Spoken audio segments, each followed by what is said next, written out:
Hello, thank you for joining me here today at Why the Book Wins, where I compare books with their movie adaptations. My name is Laura, and today I am talking about Peter Pan, which was written by J.M. Barrie, published in 1904, and I am comparing it with the latest movie adaptation called Peter Pan and Wendy, which was directed by David Lowery and was released in 2023. So I had been vaguely aware that there was a new Peter Pan movie coming out, but honestly, I had no interest in watching it, and I was not going to do a book versus movie for it until I realized that it was directed by David Lowery, and I realized that the Wednesday before it came out. And so luckily the book is short, so I was able to read the book in preparation before seeing the movie. But yeah, David Lowery directed The Green Knight, which was released in 2021, and that has become one of my favorite movies. It is so fantastic, highly recommend. And so yeah, when I saw he was directing this new version of Peter Pan, I suddenly became very interested. I still need to go back and watch David Lowery's past films because I still have only seen The Green Knight and now Peter Pan. So I want to go back and watch his older stuff, but I still haven't gotten around to that. But yeah, so to move on to the book review, despite the popularity of this book, I I didn't go into it with high expectations, partly because I was aware that there were certain aspects of it that have not aged well, namely the scenes involving the indigenous people, right? And even though that is the case, the scenes with the Native Americans aren't, it's pretty offensive the way it's written. So that was what I thought it would be. But aside from that aspect of it, I really loved this book. So it kind of sucks that, there's part of it that's so offensive because the rest of the book, yeah, I just loved it. I thought it was just fun and sweet and silly and whimsical and also just really funny too. There are so many hilarious details and so many things that are just so ridiculous and funny. For example, having a dog look after your children, be their nanny in a very serious way. And the dad is kind of worried about people being judgmental about them having a dog for a nanny, but at the same time, the dog is a very good nanny to the kids, and it's just so silly and ridiculous. But another thing I liked about this, aside from it just being a funny and fun book, was also the depth that some of the characters had. When I go into a children's book, I expect the characters to be pretty one-dimensional, but I was impressed at the nuance that is given to, Captain Hook and Peter and Wendy and some of the Lost Boys. And so I was just very impressed. So I would definitely recommend this book regardless of your age. I'm in my early 30s and I loved it. So yeah, age doesn't matter. You should read this book. But on to the movie review. So this is only available on Disney Plus, which was kind of annoying. I wanted to see this in theaters, but I couldn't. And it's also just a very visually beautiful movie. And so I think it would have been great to have seen this on the big screen. So I'm kind of confused why they didn't do that. I don't know if it's because Peter Pan has been adapted so many times. Maybe they just assume it wouldn't have been as popular. Or maybe with test audiences, it didn't score very well. I'm not sure, but regardless, you cannot see this in theaters. It is only on Disney Plus. And I will say that if you already have a Disney Plus account, I think this is worth watching. I thought it was, like I said, it's very visually beautiful, and I thought it was a lot of fun for the most part. And you have Jude Law as Captain Hook, which was cool. And the children actors are pretty good. And then Jim Gaffigan is Smee. That was perfect casting. And in the first half of the movie, we get more of that, good old Neverland adventure with, some of the kids getting kidnapped. Michael and John, Wendy's brothers, get kidnapped by the pirates. And so Tiger Lily and Wendy and Peter and the Lost Boys all get together to save them. And that's when we also have the ticking crocodile in that scene. And there's some different moments that are definitely reminiscent of the cartoon, specifically a part where Captain Hook is standing on the mouth of the crocodile. That was definitely in the cartoon. So that was really fun. And then halfway through, it kind of does its own thing, and we get some of Captain Hook's backstory, which I think is unique to this movie. I haven't seen many of the other adaptations, to be honest, but I don't think this is in other adaptations where we learn Captain Hook's backstory. But yeah, so we get some of that. And then of course there is, a final climactic swashbuckling action scene in the end as well. And I also really like the music too, the soundtrack, which some of it, they take the music from the songs in the musical cartoon. But also, while this movie isn't a musical, there are times where the pirates do sing, and I did enjoy those parts as well. And yeah, overall, I thought this was a very well done movie. It didn't blow my mind or anything, thing, but like I said, if you already have a Disney Plus account, I think it's worth watching. But from here on out, I'm going to be getting into some of the plot details, so there will be spoilers for both the book and the movie. I'm not going to get into like the details, like the nitty-gritty details of either book or movie. I'm just going to touch on some of the bigger moments and some of the moments that stood out to me. So I want to begin with Mr. and Mrs. Darling, which Wendy and her brothers, their last name is Darling. And so the movie, we don't really get much with the parents at all, and I was kind of disappointed by that. Like, they're just kind of there. But in the book, so the first night, one of the boys, John or Michael, I don't remember which one, they have to take medicine, but they're putting up a fuss about it. And so the dad, he's like, hey, my medicine tastes worse than yours, and yet I take it like a man and I don't make a fuss about it. And he's like, I would take medicine too right now to show you, but I can't find mine. But Wendy knows where the dad's medicine is, so she finds it for him, and she's like, here, Dad, now you can take your medicine too. But the dad, like, he doesn't actually want to take his medicine, which I don't know what this medicine is, but apparently it tastes bad. And so the dad is kind of annoyed that Wendy has found his medicine, and so he tries to stall on taking it. And ultimately, he ends up like trying to play a joke on the dog Nana, who is their nanny. And he pours the medicine in the dog dish, and the dog ends up drinking it. And basically, the mom and the kids are kind of annoyed with the dad for having played that joke on Nana. But then the dad gets like annoyed and defensive that they're all taking it so poorly. But ultimately, this causes the dad to take the dog, Nana, outside, and he, puts her in the yard while Mr. and Mrs. Darling go to a party. And so because Nana isn't there to watch over them, Peter ends up flying in, and then the kids fly away with Peter. And in the book, the kids are away for like a long time, like weeks and weeks. And so the parents are very distraught, obviously, because their children are missing. And the father, he blames himself because he's like, if I hadn't taken Nana outside, they never would have gotten out of the house.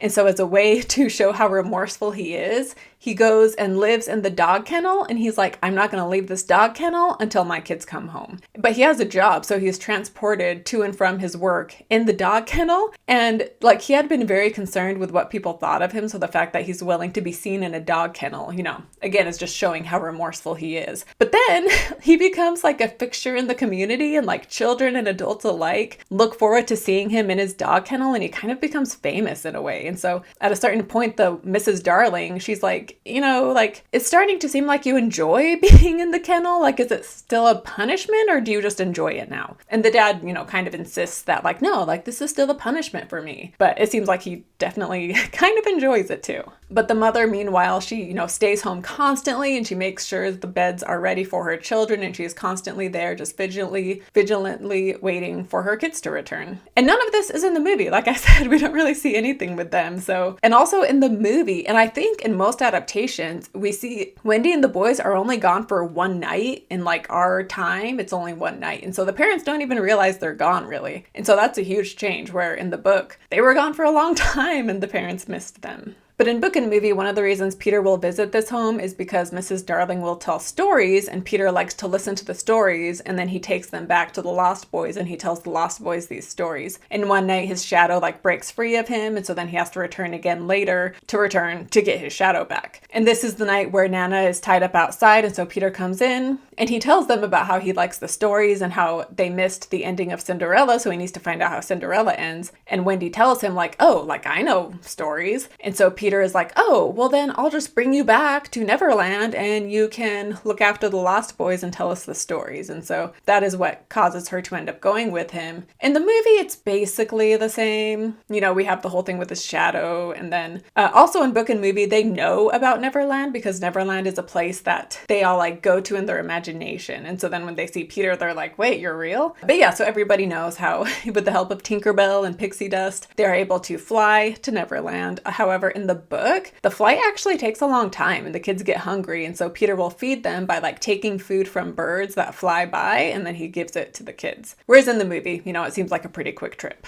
And then in the book, as they are flying into Neverland, Tinkerbell, who has, famous for her attitude, she does not like Wendy. And so as they are flying towards the Lost Boys, Tinkerbell flies ahead of them and she tells the Lost Boys to shoot at Wendy. And so the Lost Boys are firing at her, and one of them shoot her with an arrow. And so she falls to the ground. However, by the time Peter Pan and the others land, the Lost Boys realize that they shouldn't have shot her. But Peter takes the arrow out and Wendy is basically fine. Whereas in the movie, as they are approaching Neverland, Captain Hook spots them and he starts firing at them. And so they end up getting separated, where John and Michael are kidnapped by Captain Hook. Wendy washes ashore somewhere and she meets up with the Lost Boys and Tiger Lily. And then Peter ends up going with Captain Hook and he disguises himself as one of the pirates. And then this all culminates with this action scene in this cave where they end up rescuing John and Michael. But in the book, Wendy, like I said, Peter wants Wendy to come with them because he wants her to tell them stories and he wants them to like be a mother to the Lost Boys. And a lot of the Lost Boys, they do miss their mothers, except for Peter. He doesn't, he makes a point to not want parents,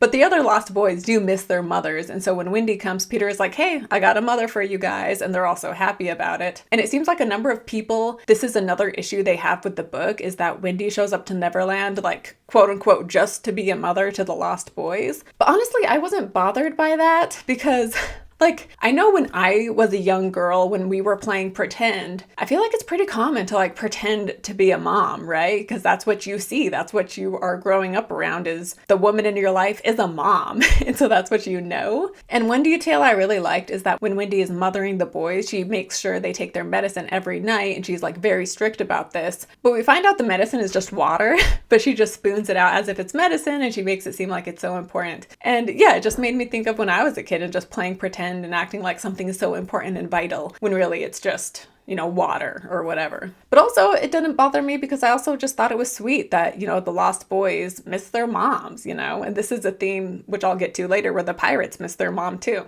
And it kind of like people who are bothered by Wendy showing up to Neverland to be a mother to the boys and feeling like, is that all she's there for, is just to mother them? I almost feel like it is making being a mom not seem as important as it is, right? Like being a mother it's so important in so many ways. And so I feel like saying that she's there just to be a mother, quote unquote, like that's almost insulting, as if being a mother isn't a huge thing in and of itself, And obviously I know that, woman, there's more to being a woman than being a mom, right? And so to like pigeonhole women into that thing where it's like you need to be a mom and that's your purpose in life, obviously that's offensive, and I am someone who is not a mother. So of course I don't want to hear that being a mother is the ultimate thing for a woman to do. However, I think in the scope of this story, it makes sense that these boys see women as mothers, because Wendy is like the only woman really aside from Tiger Lily. So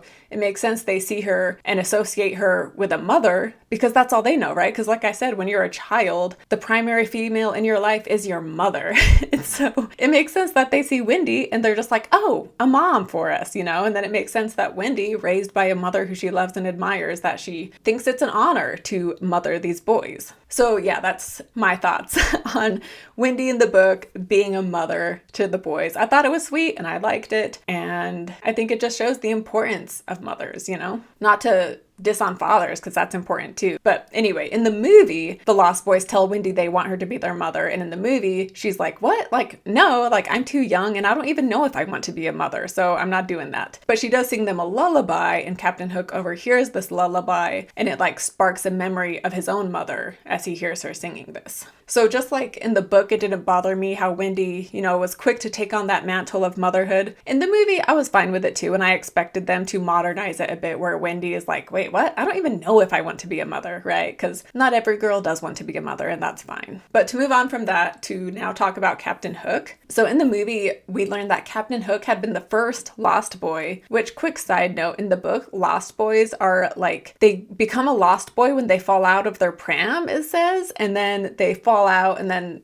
they're just like forgotten by their family, so they become a Lost Boy. But there are no girls because Peter Pan says girls are too smart, and so they're too smart to fall out of their prams essentially, and that's why there's no girls in the group. However, in the movie, even though they're called the Lost Boys, there are some girls in the group as well, which again, that was a change that I was fine with. But anyway, so Captain Hook had been the first Lost Boy according to the movie, and his name was James, and he and Peter were best friends. However, at one point, James starts to miss his mom, and Peter is annoyed by this, and so he kicks James out of Neverland, and James is trying to find his mom, but then he gets lost at sea, and then Smee, who is a pirate, finds James and takes care of him, and so James is raised by pirates, and then he himself eventually becomes captain of the pirates. And then when he returns to Neverland, he and Peter, he has grown up now because he is, grown up into a man while he's raised by pirates. And so when he returns to Neverland, he and Peter are now at odds. And then Peter, in a battle they are having, Peter ends up cutting off one of his hands and feeding it to a crocodile, which is why he then has a hook and is known from then on as Captain Hook.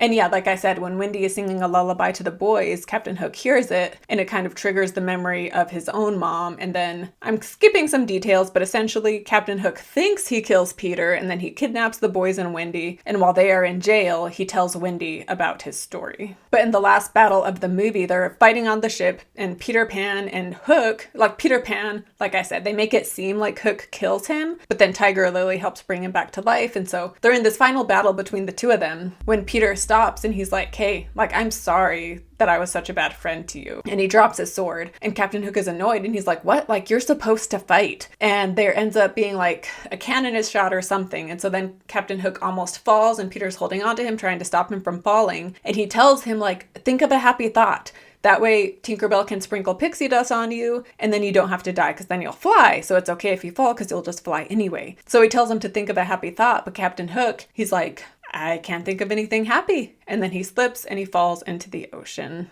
However, at the end of the movie, we see that he and Smee are still alive. But in the book, so Captain Hook actually likes having a hook for a hand, which I thought was just so funny. And he says how he's not mad at Peter for cutting off his hand and causing him to have a hook because he loves having a hook. What he's mad about is that because Peter fed the hand to a crocodile, the crocodile now wants to eat the rest of Hook because he liked the taste of his hand. So now Captain Hook is being hunted by this crocodile. And that's why he's mad at Peter, is because he's in fear of this crocodile. But of course, as everyone knows, the crocodile had also swallowed a clock, and so it makes a ticking sound. So Captain Hook is always aware when it's near because he can hear the ticking, which, like, symbolically, the ticking of the crocodile could represent the passing of time, obviously, and getting older, which is, you know, the antithesis of Peter Pan, who does not want time to go by and he does not want to get older. But in the book, Captain Hook, his first name is James as well, just like it is in the movie. But we learned that he went to public school, and it instilled in him the desire for good form, which is basically, it means to just comply with social convention. And near the end, he's feeling bothered, and he realizes that one of the reasons he's just like feeling kind of depressed is because kids don't like him and they don't love him. And he's surprised that he feels this way because he's like, man, that never bothered me before. But he's realizing how Smee thinks kids fear him, but they don't. They actually like Smee. And so he sees Smee and he's envious that Smee is liked by the children. And he basically concludes that the reason kids like Smee is because Smee has good form. And so then he's just feeling envious over Smee because of this. But I also wanted to read a quote describing Smee, which I thought was funny, but it also shows how endearing Smee is and how the other men are threatened by Smee because Smee isn't as manly, but Smee is just like not aware that he's not manly. I don't know. Anyway, I'll just read it. There was little sound and none agreeable save the whir of the ship's sewing machine at which Smee sat. Ever industrious and obliging, the essence of the commonplace, pathetic Smee. I know not why he was so infinitely pathetic, unless it were because he was so pathetically unaware of it. But even strong men had to turn hastily from looking at him, and more than once on summer evenings he had touched the fount of Hook's tears and made it flow. Of this, as of almost everything else, Smee was quite unconscious. And in the book, there's a moment in book and movie where they're going to kill Wendy, have her, walk the plank or whatever. And in the book, I think it's Smee,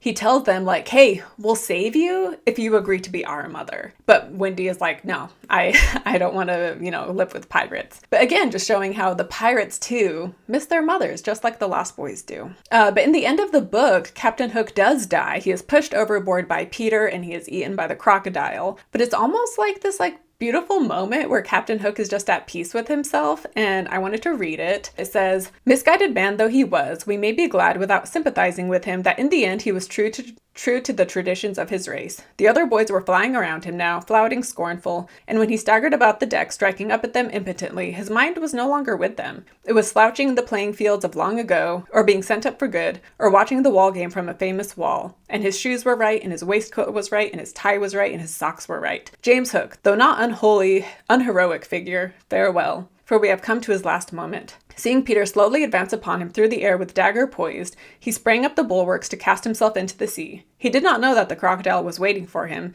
for we purposefully stopped the clock that this knowledge might be spared him. And after Peter kicks him, he went content to the crocodile. Thus perished James Hook. So yeah, he was so worried about good form and social convention, and so in this last moment, he's like somewhere else in his mind and everything is right. Yeah, anyway, it was just kind of like this beautiful moment when Captain Hook dies. But there's also a funny part I wanted to share where in the book, so Wendy and the boys decide they want to go home. And so Peter tells Tinkerbell to help them go home. And so they're on their way, but then they get kidnapped by the pirates. But Peter had stayed behind and he was sleeping in their underground home. And Captain Hook knows about this underground home. So he goes to see Peter there and he sees Peter sleeping and it reads, "Thus defenseless Hook found him. Did no feeling of compassion disturb his somber breast? The man was not wholly evil. He loved flowers, I have been told, and sweet music. He was himself no mean performer on the harpsichord. And let it be frankly admitted, the idyllic nature of the scene stirred him profoundly. Mastered by his better self, he would have returned reluctantly up the tree, but for one thing. What stayed him was Peter's impertinent appearance as he slept. The open mouth, the drooping arm, the arched knee, they were such a personification of cockiness as taken together will never again, one may hope, be presented to the eye so sensitive to their offensiveness. They steeled Hook's heart." And so he is touched by Peter, this child sleeping peacefully, but then, he just sees Peter's cockiness even in the way he's sleeping and it just annoys him. And we constantly hear how that's the main reason Captain Hook doesn't like Peter. We have the whole thing with a crocodile, but also Peter is just so full of himself and so cocky and it just bothers Hook so much. And Peter's cockiness is shown in the movie as well, like when they escape for the first time in that, scene in the cavern or cave or whatever, the lagoon. Afterwards, Wendy is upset at him and he's just kind of like, what? Like, I always beat Hook. That's just the way it goes. And I basically thinking he's awesome and he doesn't need anybody's help. But Wendy is like, the only reason you fly is thanks to Tinkerbell. And the only reason you escape Captain Hook is because of your devoted Lost Boys and because of the help of Tiger Lily. And then as the movie goes on, Peter does learn to realize that he does need the help of others. And so, he does kind of grow throughout the movie in that sense. And in the book, after Wendy and the boys return home, Peter does return years later. And when Wendy asks him how's Tinkerbell? Or she wants to reminisce on their times together and she mentions Captain Hook, but Peter doesn't remember any of it. And he says how once he has killed someone or once someone dies, he just forgets about them. And so apparently Tinkerbell died because fairies have a short lifespan. And so he just no longer remembers her and he no longer remembers Captain Hook and he no longer remembers any of their adventures because he's had so many adventures since then that he just doesn't remember the adventures from the past. So he very much is just in the moment. And he also is just very self-centered in the book. Like it says how he doesn't pay attention to what other people are saying because he's busy thinking of himself, but he does love it when people tell him stories that are about himself. So when they're telling a story about one of Peter Pan's adventures, he wants to hear about it because it has to do with him. And then also the movie shows this too because there's a moment where Wendy realizes Peter acts like he can tell what Tinkerbell is saying, but Wendy realizes I don't think he even understands you because he never listens to you because he's so caught up in himself. He doesn't even know what you're saying because he never cares to know what you're saying. But then as the movie goes on, Wendy herself, she starts to understand what Tinkerbell is saying because Wendy actually cares about what Tinkerbell has to say. And so I thought that was a cool moment in the movie. Which, by the way, in the book, a lot of the female characters in Neverland, like Tinkerbell and the mermaids, they're all just very mean and catty towards Wendy. So I wasn't a fan of that either. So I do like that part in the movie where Wendy has positive relationships with the other females in Neverland. Which mermaids, they weren't even in the movie, but in the book, the mermaids are very mean to Wendy. But anyway, in the end of book and movie, Wendy and the Lost Boys and her brothers go home to the Darlings. And in the book, we see how they all grow up and how the Lost Boys adjust to normal life and what they grow up to become. And in both, Wendy tries to convince Peter to stay behind as well. And she tells him, growing up can be an awfully big adventure. But ultimately, Peter doesn't want the burden of adulthood and the responsibilities. And he just wants to stay, living free, doing his own thing, living his self-centered life. And so in both, he leaves and goes back to Neverland. And like I said, in the book, he does return when Wendy is young, but then he'll be away for years at a time. And then at one point he finally comes back, but now Wendy is an adult and she has her own daughter, Jane. And so in this moment, Peter sees that Wendy is an adult. And so then he instead takes Jane to Neverland. And then Jane kind of, she takes on the role of temporary mother to the Lost Boys in Neverland. And then this cycle just continues where Jane has her own children and Peter takes those kids to Neverland. And then it just goes on and on through the generations. And so it's almost kind of sad where you see that, Wendy and the other characters are growing and changing and having different things happen in their life. Whereas Peter, he's just staying the same, which is what he wants. But by staying the same, he's just missing out on so many experiences, right? Because instead he's just living the same cycle over and over and over again. And he doesn't even remember remember a lot of his own life because he remembers time differently, and because he's so focused in the present, he has a hard time even remembering the past. But I did want to mention that one of the inspirations Barrie had for Peter Pan was that when he was young, his brother died at a young age. And so his mother was obviously very distraught over this, and Barrie would dress up in his brother's clothing to try to comfort his mom. And his mom would often say how the brother was like forever young because he died at a young age, so he will never get older. And so that idea of a child dying young and therefore always staying young is obviously one of the things that inspired Peter Pan. But another real quick thing I wanted to talk about in regards to the book is that Peter Pan is big on make-believe, but to him, make-believe is just as real as reality. And so there's a moment when Wendy was shot by an arrow that he goes up to one of the Lost Boys and he acts like one of the Lost Boy is a doctor. And he's like, "Doctor, you need to go help Wendy." And this Lost Boy, I forget which one, he's very stressed because he knows how serious make-believe is with Peter. So he like feels all this responsibility to be a pretend doctor now and to go care for Wendy, which he does. And then afterwards, when the make-believe is over, the Lost Boy is just like so relieved because he's like, "Oh man, like thank goodness that's over." And so the seriousness in which they take make-believe was pretty funny. But onto book versus movie. So like I said, I didn't really go over the whole details of the plot. I just kind of hit some of the bigger moments. But in the book, we do hear about various adventures that they have while they're there for a lengthy amount of time. But one of the bigger things that happen is when Peter saves Tiger Lily, as well as the end when the pirates kidnap the Lost Boys and Wendy, and then Peter helps, save the day by pretending to be the ticking crocodile. And in the movie, again, there's plot details I skipped out on. But one detail I did want to mention though is that in the movie, Wendy's house, years way in the past, that used to be Peter's house when he was a boy before he ran away. And so that is why Peter keeps returning to that specific house, is because it had once been his. So I thought that was a nice touch. But I will say, again, I loved the female characters in the movie, specifically Tiger Lily, of course. That's a huge improvement from the book. Like, obviously, it's easy to improve on the book there. But also just, like I said, the female friendships between Wendy and Tiger Lily and Wendy and Tinkerbell I really loved. And then I did also love the Lost Boys too, that whole group. I thought a lot of those kids were just like so cute and such a fun group of kids, so I thought that was really well done. But nonetheless, despite those things that I did like about the movie, at the end of the day, I still like the book better. Like the writing style, I just loved so much. And the narrator, I didn't really talk about that, but he has such like a fun voice, and the way he talks, like the way he tells the story at times, it's like he can control what's happening in the story, but then other times he's talking to the characters as if they are outside of himself. And yeah, it was just, I don't know, it was such a fun, playful, I think is the best way to describe the narration. And then, like I said, the story itself is just like so ridiculous and silly and funny, and yet at the same time, there were a lot of beautiful moments in it as well, which caught me off guard. And I will have to watch the cartoon because based on my memory, it seems like the cartoon stays pretty faithful to the book, but it's been so long since I've seen it. But that was definitely one of my favorites. So I remember it pretty well, even though it's been, I don't even know, like 15 plus years since I saw it last. But yeah, I definitely want to rewatch that again. The other mini Peter Pan adaptations, like I can think of at least 2 others off the top of my head, not including the cartoon and not including this one I'm talking about right here. But honestly, if someone comments being like, "Oh, Pan was amazing, you have to watch it," I probably will. But if no one comments specifically recommending any of the other Peter Pan adaptations, I'm probably going to skip them. I don't really have an interest in watching them, to be honest, despite my love of the book. But yeah, ultimately the book wins. But I do think if you have Disney Plus, it is worth watching this one. So I hope you guys enjoyed this episode. I feel like it was one of my more scattered episodes, so I apologize for that. But let me know your thoughts down in the comments. Don't forget to like and subscribe. If you listen to this as a podcast, I would love to get a rating and review on whatever podcasting platform you listen. And if you want more Jude Law content,